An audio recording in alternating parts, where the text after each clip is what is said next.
Witte vennen op de schop. Dierbare foto's gestolen.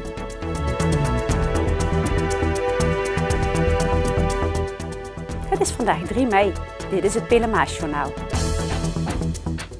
De Wereld Fairtrade Dag op zaterdag 11 mei wordt ook in Venray gehouden. Steeds meer mensen kiezen voor het kopen van eerlijke waar en ook ondernemers bieden vaker Fairtrade producten aan. Vooral in horecazaken, supermarkten en cadeaushops wordt het aanbod steeds groter. Op 11 mei krijgen bezoekers van het centrum van Venray de kans informatie over Fairtrade te ontvangen en producten te proeven bij een stand op de Grote Markt. Ook bieden een aantal Venrayse ondernemers belangstellenden de kans tegen een gereduceerde prijs Fairtrade koffie of bier te drinken. Tijdens deze dag ontvangen enkele ondernemers de Fairtrade sticker uit handen van wethouder Ike Busser. Het gaat goed met de witte vennen. Het recreatiepark heeft veel investeringen gedaan om het park op te knappen. Bovendien hebben de eigenaren een Zilver Award in ontvangst mogen nemen. Met de award behoort het vakantiepark tot de beste 25 van Nederland. De award wordt nu voor het 5e jaar uitgereikt en is een publieksprijs. De gasten geven een recensie, die kunnen ze afgeven, daar zijn ze helemaal vrij in. Dus dan is het op verschillende punten. Het is op sanitair en de velden, de ligging. Er wordt heel, mensen waarderen heel vaak dat je geen staanplaats hebt, dat je geen jaarplaatsen hebt, dus puur toeristisch bent. Dat vinden mensen belangrijk. Persoonlijke aandacht vinden ze belangrijk. Dat soort dingen. De eigenaren denken dat het feit dat de combinatie van camping en huisjes op het park van invloed is geweest op de positieve beoordeling van de gasten. Er zijn mensen die willen echt naar een huisje, maar die zien ook de gezelligheid van een camping dan weer terug. Het met elkaar rondlopen, de contact, de kinderen die met elkaar spelen, geeft echt net iets meer levendigheid dan op een normaal bungalowpark.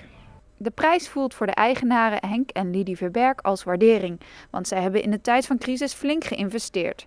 Nu nog steeds zijn er werkzaamheden om het park op te knappen. Afgelopen winter zijn we begonnen met de nieuwe midgetgolfbanen. Die lagen er al 15 jaar en die waren versleten. Daar hebben we nieuw ingelegd. Dat was ook een flinke investering trouwens. Dan zijn we nu de laatste hand te leggen aan ons nieuwe sanitair gebouw. We hebben een groot nieuw luxe sanitair gebouw met onder andere vloerverwarming. Het aantal douches is verdubbeld, kindersanitair is verdubbeld.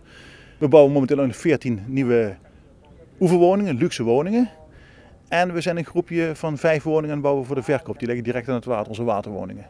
Voor Park de Witte Vennen breekt nu natuurlijk het campingseizoen aan. Ze merken weinig van de crisis, want er zijn al behoorlijk wat boekingen binnen. Volgens de eigenaren komt dit voornamelijk doordat mensen herhaaldelijk naar het park komen. We hebben ontzettend veel terugkomers. Mensen komen in de zomer of welke periode dan ook komen ze binnen. En eigenlijk als ze het al het gevoel hebben van het is hier oké, meteen aan de receptie en meteen voor volgend jaar vastleggen. En dat is heel belangrijk. En we hebben heel veel mensen die komen ook dan 6 weken of een heel seizoen of een maand. Oudere mensen komen op bezoek bij hun kinderen en die zeggen, god, het is hier heel erg leuk. Kan ik ook in septembermaand komen of in juni maand of in mei maand, dat kan allemaal. En dat is leuk en dat geeft ook een binding. Dus van de een komt het op het andere. Het jaarlijks koningsvogelschieten van schutterij Zandhakker Gilde Sint-Jan Venray wordt gehouden op zondag 5 mei. Om 11 uur wordt in de Grote Kerk de Eucharistie opgeluisterd door Gildekoor Sint Barbara uit Dinter. Tussen 1 tot half 2 's middags is er voor het keizerpaar een receptie op Schuttersweide in Merselo. Aansluitend is er het zogeheten Keizer der Keizerschieten. Vanaf 1:15 staat de dag verder in het teken van het koningsvogelschieten en voor de jeugd wordt er om de titel van jeugdkoning geschoten. Bij het autobedrijf Just Cars op het Keizersveld in Venray is dinsdagnacht ingebroken. De eigenaar was op vakantie. Jan van Stelten nam tijdelijk de taken van de eigenaar tijdens zijn vakantie over. Hij schrok wakker toen hij woensdagochtend om 4:30 een melding kreeg dat het alarm was afgegaan. Toen Van Stelten bij het autobedrijf aankwam was de politie al ter plekke. Zij hadden al een vermoeden hoe de dieven buit hadden gemaakt.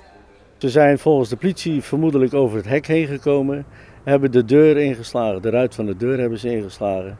En daarna hebben ze een verstevigde kast geforceerd.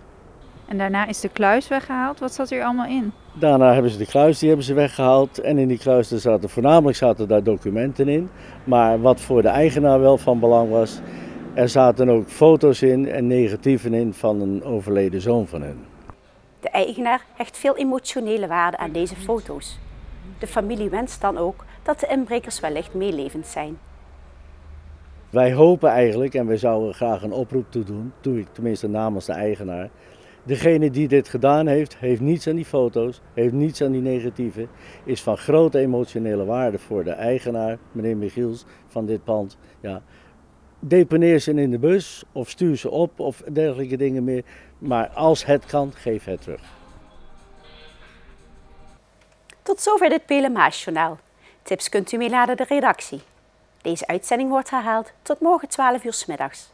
Morgenavond is een uitzending van Geheime Van te zien. Weer of geen weer, bij ons is het altijd vakantieweer. Aankomende nacht is het bewolkt, maar blijft het droog. Ook morgen is het vrijwel droog met een mix van opklaringen en bewolking. In de namiddag en avond is er kans op een bui. Het wordt 19 graden. Ik wens u een prettig weekend en graag tot maandag.